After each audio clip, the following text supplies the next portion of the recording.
I'm Roger Baker, Executive Director of the Stratfor Center for Applied Geopolitics at RANE, a global center of excellence for geopolitical intelligence and analysis. Learn how you can put geopolitics to work for your organization at ranenetwork.com.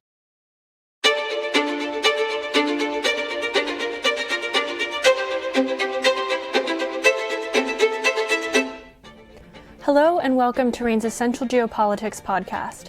My name is Emma Kami, and for today's episode, I'll be talking with RANE's Eurasia analyst, Matthew Orr, about the mobilization issues Ukraine is currently facing and what it means for the outlook of the country's conflict with Russia. Hi, Matthew. How are you? Hey, Emma. It's a pleasure to be here. Pleasure to have you on. To start us off, Ukraine's Verkhovna Rada is expected to begin considering amendments to a long-awaited draft law on mobilization in the coming days. Can you explain what the history of this law is and why it's so important? Yeah, absolutely. In terms of why it's so important, I think that can be addressed pretty quickly, which is just that Ukraine needs manpower to continue the war. Remember that Russia's population is at least 3.5 to 4 times as large as Ukraine's, and so in that reality, Ukraine faces a severe manpower deficit, which means that it's always going to be on the back foot looking for additional manpower to be able to continue the war, continuing resisting capitulations to Russia's demands for a ceasefire. And so in that reality, they need a new law like this precisely because they are not able to get a constant flow of new recruits into the army in a way that Russia is. Ukraine did do a large-scale mobilization at the very start of the war in 2022, but then since then, its flows of new manpower has been quite small, and has basically involved enforcement actions of previously agreed to mobilization measures, whereas Russia put off its initial mobilization until September of 2022, but then since then has received a large injection of manpower and has been able to continue with like a smaller, steady flow of manpower. And so in this reality, the Ukrainians have been discussing the need for more mobilization for a long time. Really, the history of this issue goes back to the end of last year when Ukraine's counteroffensive began to culminate. And at that time, there was already tensions between the head of the Ukrainian armed forces at the time, General Zaluzhny, and President Zelensky about what the path forward was. Of course, Zaluzhny said that we need much more manpower, and that led to conflicts, between the presidential administration, between the commander-in-chief of the armed forces, i.e. the president, and the actual head of the army about this issue. Zelensky and the administration was very skeptical of doing this large-scale mobilization if it wasn't clearly attached to a very clear plan that really examined what the effects of this would be on Ukraine from all standpoints. And of course, the administration didn't want all of the negative political ramifications for this step to be attached to them. And so basically what's happened is that there was a presidential version of this law that was submitted to the parliament almost a few months ago at this point. And now it's been steadily progressing. It's gone through numerous drafts. And now it's kind of at least beginning to near what looks like the end of that process, where thousands of amendments to the law have been submitted, and it's under final discussion. And so it's really needed to actually get them the manpower that they need to continue the war. The problem is that it's unclear exactly which of these amendments will be adopted and what exactly the final version will look like. As you were just mentioning, the law has been the topic of considerable speculation for months, reportedly subject to a total of 4,195 amendments, leading Ukrainian parliamentarians to speculate that it is the subject of one of the most proposed amendments in history. What can we expect to make of the final version of the law, and what are its implications? Yeah, that's really kind of the key to this question at this point. What we do know is that this law, it would be a gigantic waste of time for this law to go through a huge legal process and then essentially be, defanged and essentially not even allow the Ukrainians to get the manpower that they actually need, right? And so in that vein, I think it's very clear that some of the key provisions needed to get more manpower are going to have to stay in the amendment. We're talking about, most importantly, the lowering of the de facto age at which men are actively mobilized from 27 to 25. That would bring in a new large group of soldiers who were potentially earlier not subject to mobilization. But it's also, it's really painful demographically because these younger people are more likely to, start families and have children and so on. But also because as you go to younger and younger people in Ukraine, younger and younger age groups, that proportion of the population is actually getting smaller and smaller and smaller. So it's not necessarily a long-term solution, but it's definitely where the easiest place to kind of draw more clearly military capable manpower. And so it seems like that provision has to stay. The other main place where more manpower can come from is adjusting the grounds for exemptions, various medical and other administrative exemptions, things like if you're, what's your student status, what's your, what exactly your job status is, things like that. That can also bring in more manpower among Ukrainians that are currently exempt.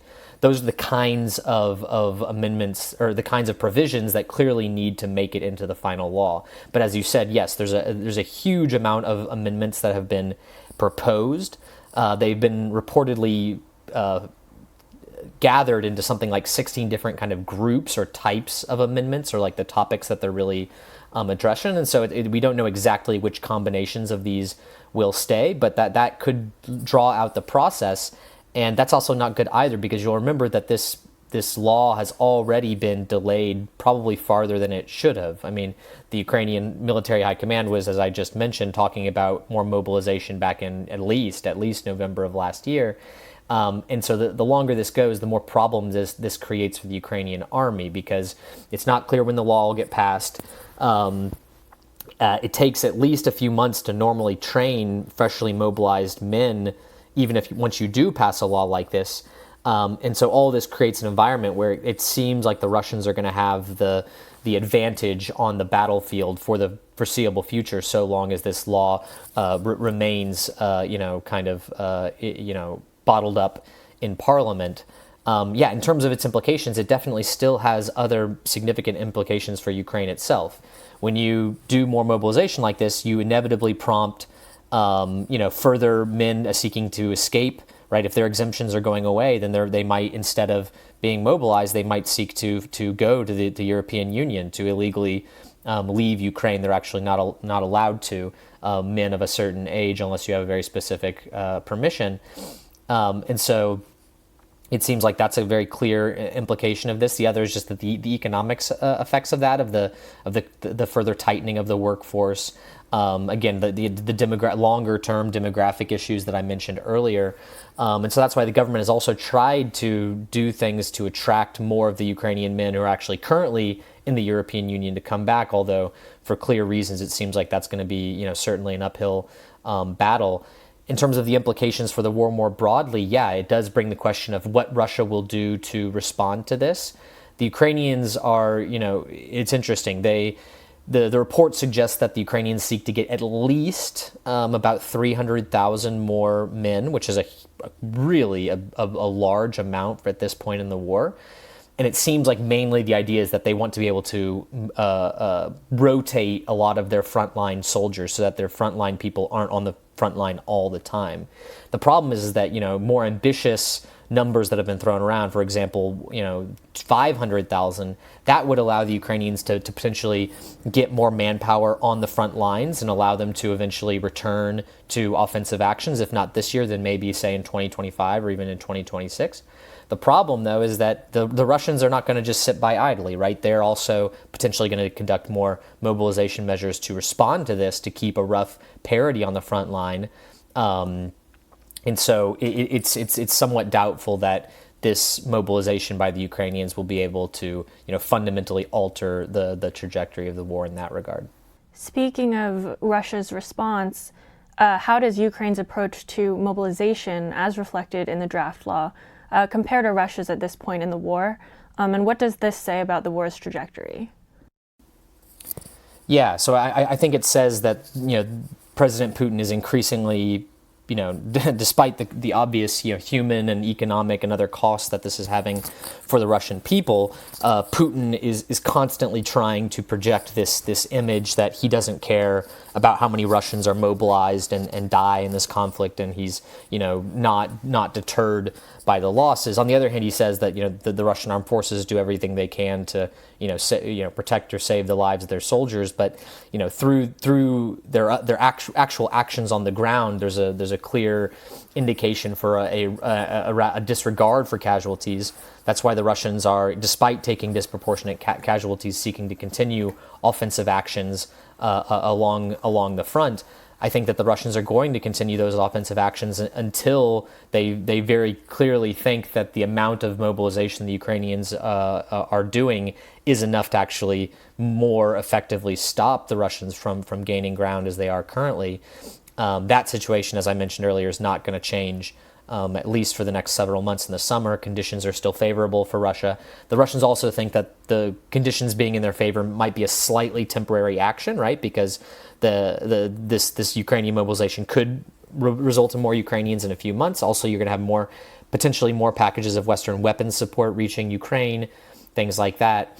But for the Ukrainians, it really shows that instead of being able to very easily go for a much more ambitious mobilization package, the Ukrainians themselves are more focused on rotating their current soldiers rather than going for the most ambitious, economically and politically challenging forms of mobilization to actually try to get some clear manpower advantage over the Russians again, as the Ukrainians did enjoy briefly towards the end of 2022 and early part of 2023. But now it seems like it's going to be very hard for the Ukrainians to ever return to a situation like that. And so, yes, that inevitably has a lot of long-term implications when thinking about the future of the war. I think in the West, the Western countries are going to ask, what can we do to help the Ukrainians get more manpower to the front? And one of the clear answers to that is NATO countries increasing the size of their, various advisor contingents that are already in Ukraine. The British government, even the U.S. government, have more or less acknowledged that they have, again, in non-combat roles, but, all kinds of special operators and non-combat advisors working in Ukraine.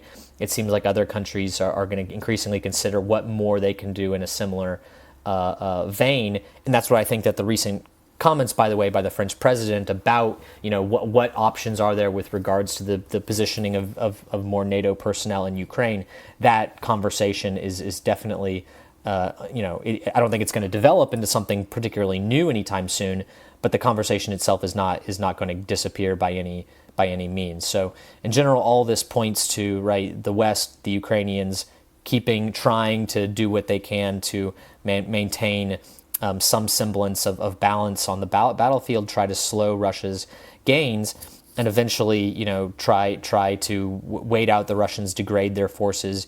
Even if the Russians constantly express, supreme confidence in the trajectory of the war, things can change inside Russia itself, and Russian forces can get degraded on the battlefield in a way maybe unexpected from their calculations, and that can, cause a change in the shift of the initiative on the battlefield.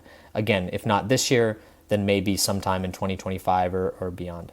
Well, thanks for that overview, Matthew. It's always great to hear your insights. Yeah, for sure. You can read more of Matthew's analyses by subscribing to one of RANE's risk intelligence products. Our suite of products and solutions allow clients to access the insights and analyses they need to make more informed decisions. You can sign up or learn more at our website, ranenetwork.com. That's RANE network.com. I'm Emma Kami. Thanks for listening.